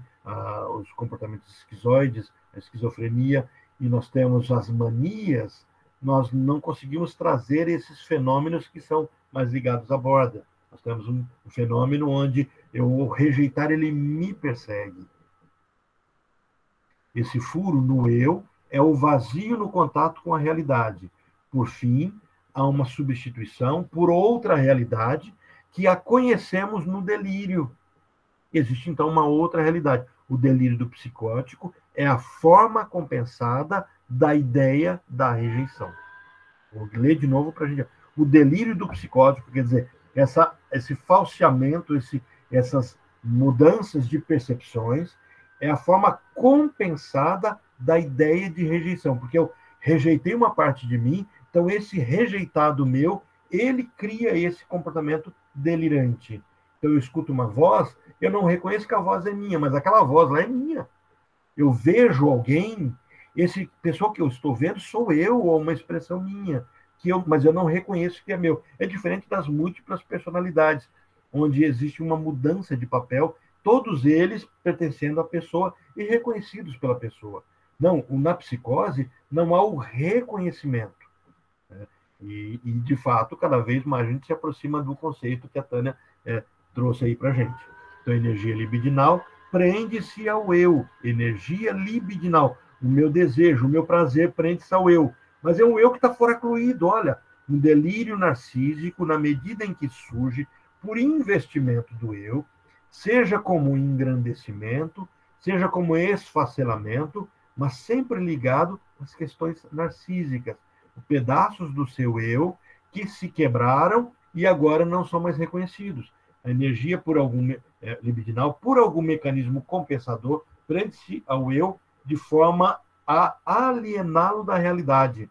Compensador no sentido de que um delírio de grandeza, como nos casos da paranoia, né? Então todo mundo está me perseguindo, cheguei em tal lugar, todo mundo está olhando para mim, eu sou o centro da atenção de tudo, o mundo vai acabar por minha causa e o mundo vai dar certo por minha causa. Cuidado para vocês não se reconhecerem aí quando vocês vão lidar com as coisas da casa, dos filhos, assim, se eu não fizer tal coisa, a vida da família vai desatinar todinha. Olha, isso é narcisismo.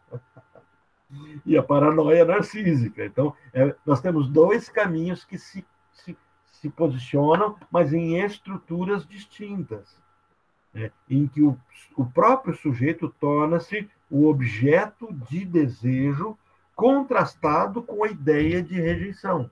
O próprio sujeito se torna objeto de desejo contrastando com a ideia da rejeição. Eu desejo escutar algo e eu escuto algo, mas eu só não reconheço que é a minha própria voz. Eu me apaixono, me vinculo a algo que eu tenho que fazer, Eu só não reconheço que eu mesmo estou querendo isso. Eu delego isso para outro. É nesse sentido. Então, é isso que ele coloca. A energia libidinal prende-se ao eu, mas é um eu que não é reconhecido como sendo eu mesmo. O eu se torna um subjeto.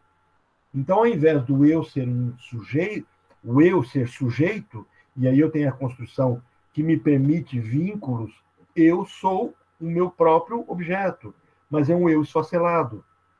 Falamos do corpo, e este com o objeto do real, que se transformaria na demanda imaginária do gozo do outro, esse outro que o invade, o corpo estranho. Olha, esse outro que me invade, o corpo estranho. Essa é a expressão. Isso é o que faz a libido prender-se exclusivamente ao eu, como uma tentativa de defesa, tentativa de impossibilitar a transformação desse outro do gozo do outro. Tentativa fracassada, pois a relação do psicótico com o outro é comprometida e eles formam um. Então, assim, eu tento o tempo todo esse meu eu, esse meu outro, né? Alguém postou que a Beyoncé, Beyoncé, epa, travou agora o nome da cantora, Beyoncé, né? A Beyoncé tem um alter ego. Alguém postou até um vídeo, não sei se foi a Milena, se foi a Mônica, se foi a Tânia, alguém, um de vocês postou um vídeo no grupo da supervisão. Isso pode ser um comportamento psicótico? Sim, sim. Pode ser psicótico, mas pode ser neurótico também. Também nós temos as múltiplas personalidades, que é um campo da psicose. É por isso que a gente vai confundir os anoréxicos, os bulímicos, como o comportamento psicótico dentro de uma estrutura neurótica. A gente está falando aqui de uma estrutura neurótica, uma estrutura que vive assim o tempo todo. Esse é o normal dela, é o natural dela. Enquanto que quando isso não é o normal, mas é um adoecimento, é dentro de uma outra estrutura. Então nós vamos ter o neurótico que adoece de forma psicótica, porque a psicose, as ferramentas que a psicose utiliza são do ego. Então, o eu se torna um subjeto. Olha, nisso o eu, superinvestido, não escapa da função de objeto, o que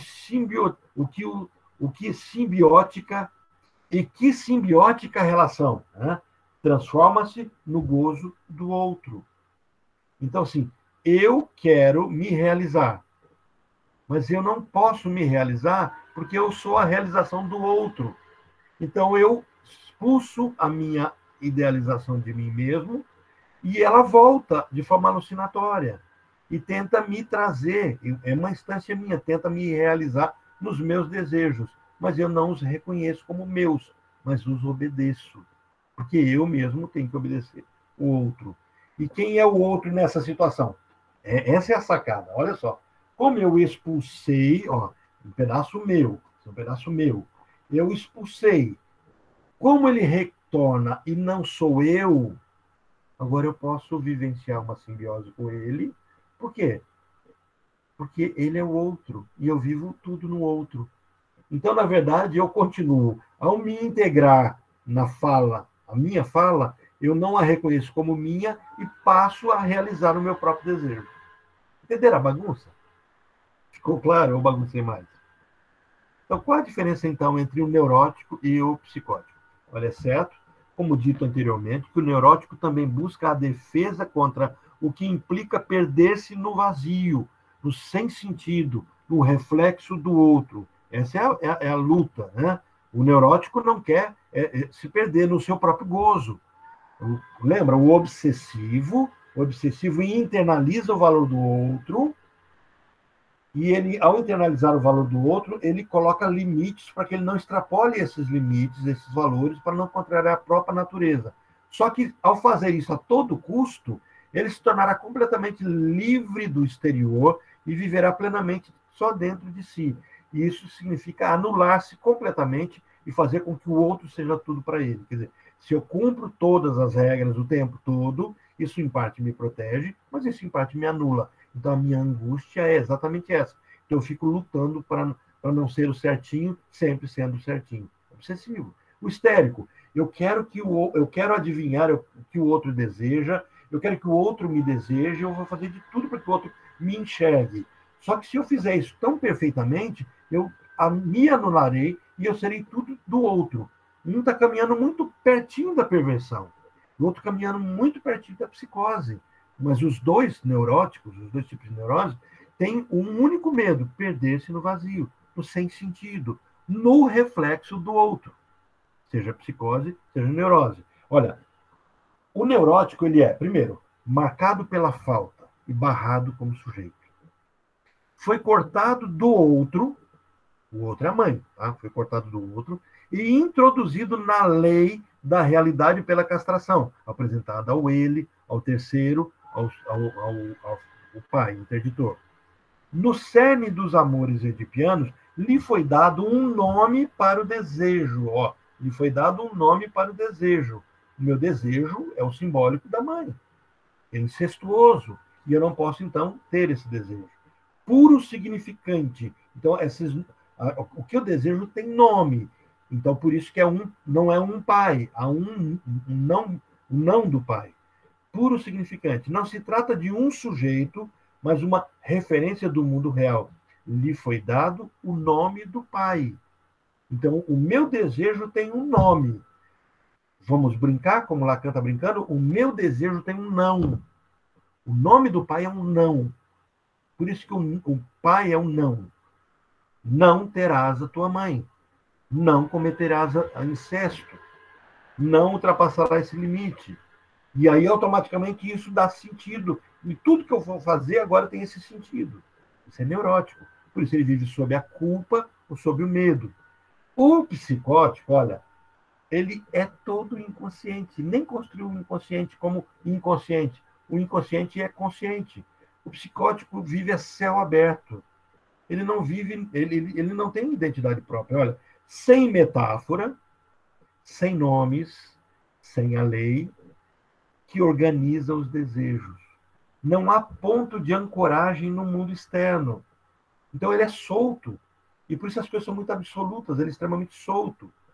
O que resta para o psicótico, parafraseando Lacan, é ser testemunha de seu inconsciente. Ele assiste ao inconsciente. Ele ouve do inconsciente a voz que o aliena. Então essa voz, essa fala, essa alucinação, é tudo o inconsciente dele que está ali a céu aberto. Tem um livro sobre isso. Inconsciente a céu aberto.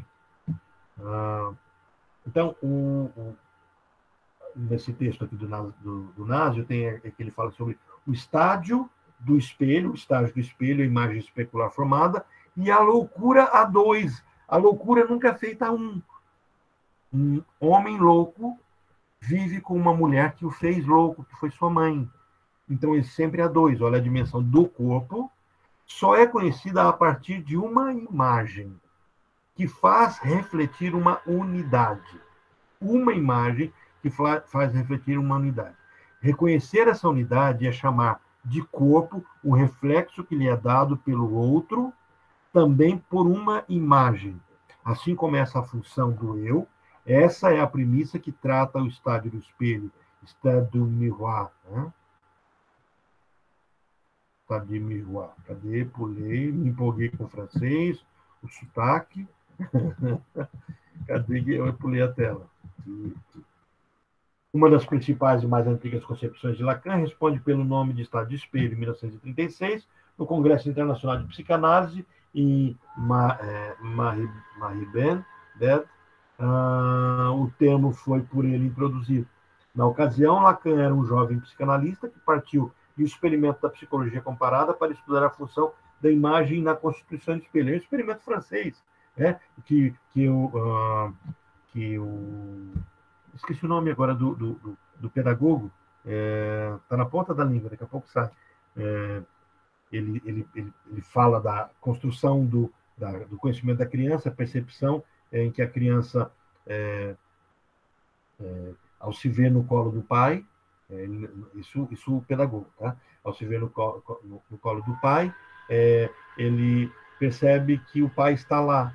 E se o pai está lá e o pai está aqui, então significa que lá é um reflexo apenas do que está aqui. E ao fazer esse caminho, então aquela criança que está no espelho não pode ser outra senão ela mesma. Então ela se encanta e ela percebe que ela também tem corpo. Isso começa a acontecer aos 6 meses e termina a acontecer aos 18 meses. Curioso é que foram feitos experimentos com formiga, e as formigas têm essa noção de espelho. Você risca na testinha da formiga uma marca e põe o espelho. Quando ela vê o espelho, ela tenta apagar a testa dela. Então, ela reconhece que aquela marca é dela.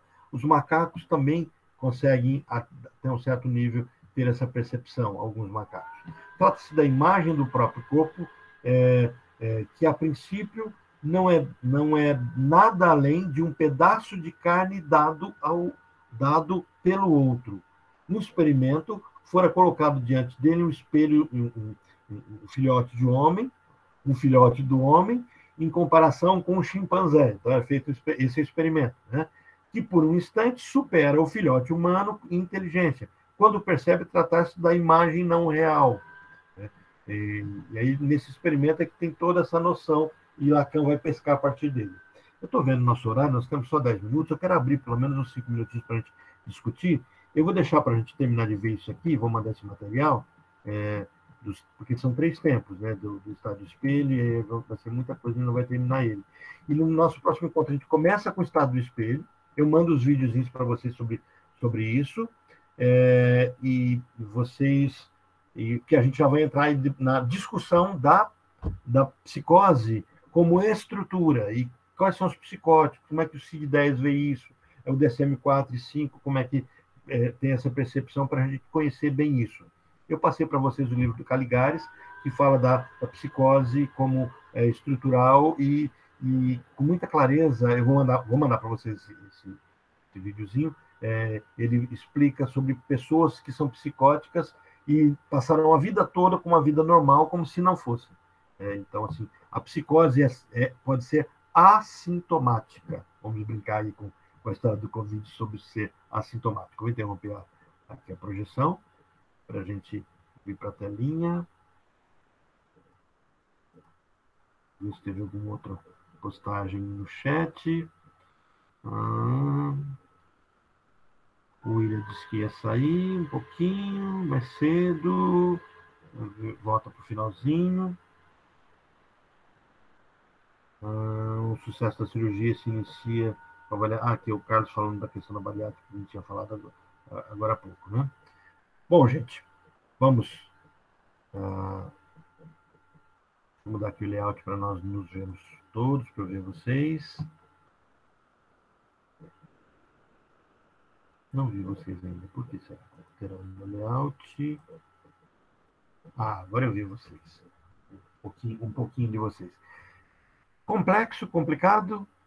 Alguém enlouqueceu nesse meio tempo, descobriu que está na estrutura errada, começou a perceber que está ouvindo vozes, está tendo crenças delirantes, está se sentindo um pouco paranoico. Falamos na semana passada sobre a paranoia, se sentindo perseguido, ou começa a escutar vozes e não identifica que é a própria voz. Azedou a marmita, né, cara?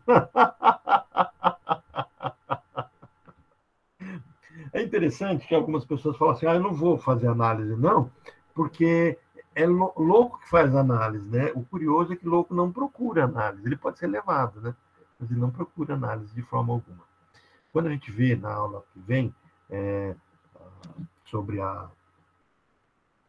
o comportamento, as psicoses, vai ser interessante vocês perceberem, quem conhece pessoas psicóticas, perceber que eles não aderem muito ao tratamento, eles param de tomar remédio, tudo isso, muito mais do que os neuróticos, porque o louco não se vê como louco.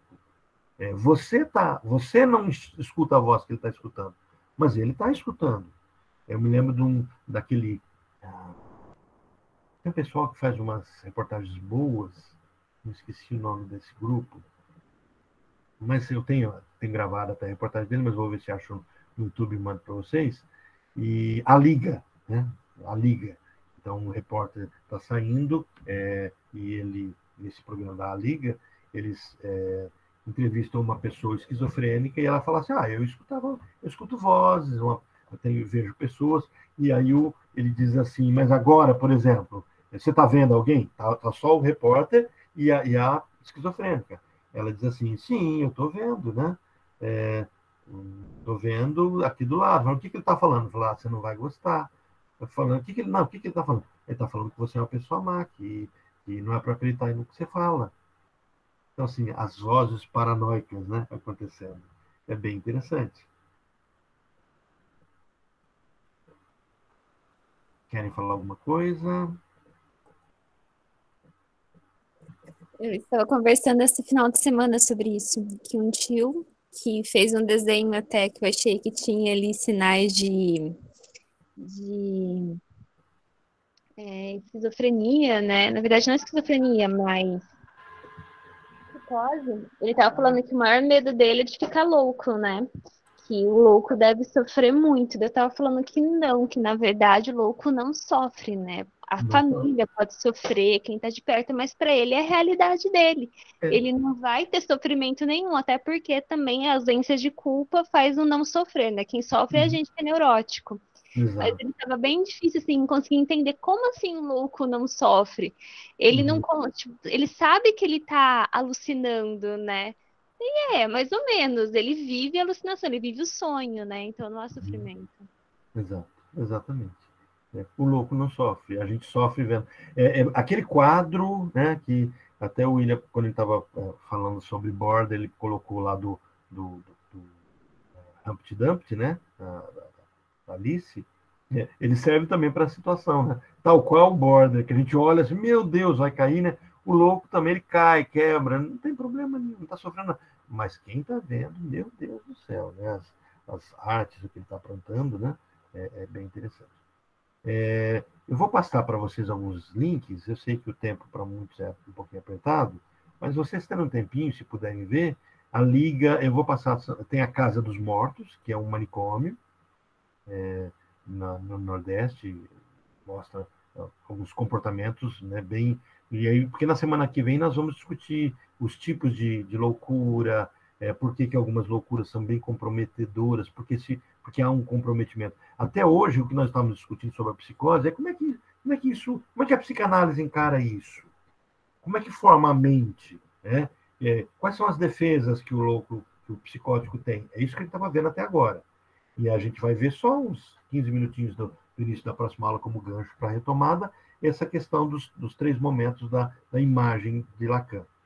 E vou passar para vocês alguns livros que falam sobre a questão do corpo da psicose. Na psicose, não, a pessoa não tem corpo, né? É diferente dessa viés aí, isso que a Tânia pontuou, isso só me alerta que eu preciso depois de um encontro com vocês para traçar muita diferença dessa questão dos transtornos alimentares, da despersonalização. Isso está vinculado a um transtorno. Então, assim, quando é transtorno, é transtorno. Qual é a crítica que a gente faz? Quando você pega uma criança ou um adulto que se vê com um transtorno de dismorfia, ele está com transtorno e você vai tratá-lo, vai reconhecer. Você não legitima essa fala dele. E quando você leva isso para a questão de mudanças de sexo, mudanças de corpo, e você legitima isso, é complicado. Você está legitimando algo que é um transtorno, você está legitimando a psicose da pessoa, a realidade paralela que ela está vivendo. Então não pode ser assim, aceito a toque de caixa, pode ser, acabou a história, vamos resolver isso. Não funciona bem assim.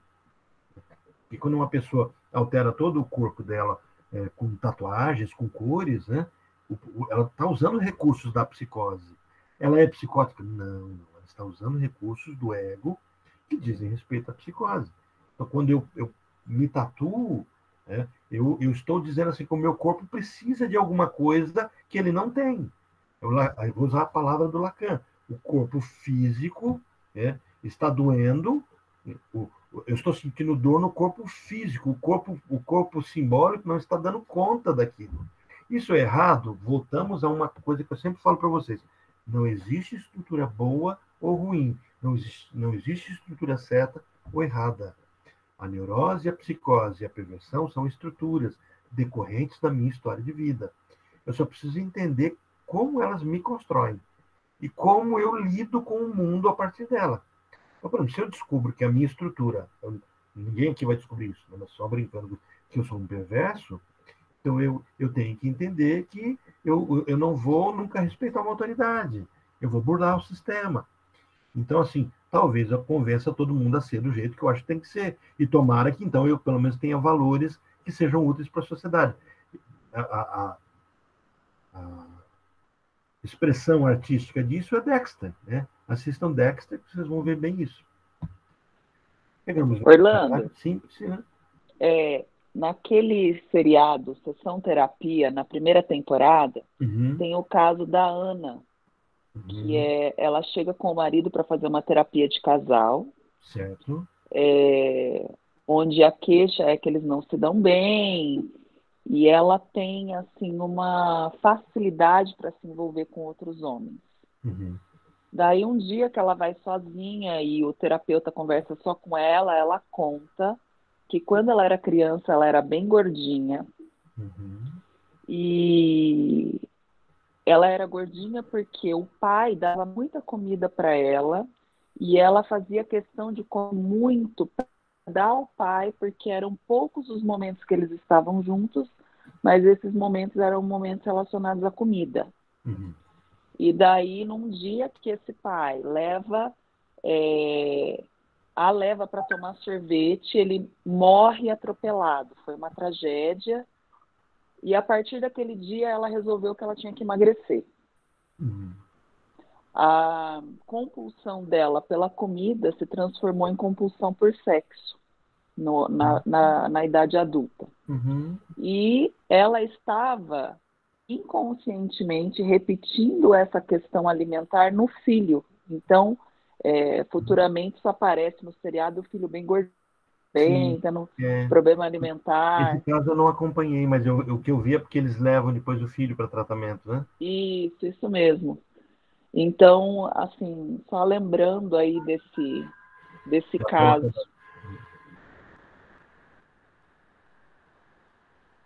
Só lembrando desse caso. Ah, não, que ótimo. E é bem isso, né? E é interessante o vínculo, quer dizer, o vínculo que ela faz com o pai do alimento passa agora a ser o vínculo que ela vai fazer com outro homem, de alguma forma também o alimento, né? O ser aceita. Sim. Interessante. Como é que é o final? Como é que não é o Paul, no brasileiro é Léo, né? O Theo, é o Theo. Como é que o Theo consegue conduzir ela para uma solução? Olha, eu não assisti o desfecho ainda, não deu tempo de assistir, mas até a parte que eu vi, ela e o marido se separaram e ela estava tentando se equilibrar aí, mas eu não assisti o restante. Ah, não, eu vou dar uma olhadinha. Eu não assisti a série brasileira, só alguns trechinhos. E eu assisti a série americana, mas também, no caso do casal, acho que eu não assisti ela toda. Final, como foi o desfecho? Mas a gente vai descobrir, então. Tarefinha de casa para mim também. Vou assistir também, para depois contar o desfecho. Que bom. Mas é bem isso, é a troca, né? É porque as coisas não são muito exatas, muito objetivas, né? Mas a alimentação sempre vai ter a ver com as figuras parentais. Sempre. Pessoal, querem falar mais alguma coisa? O Carlos precisou sair já também, antes que comece a acontecer a debandada.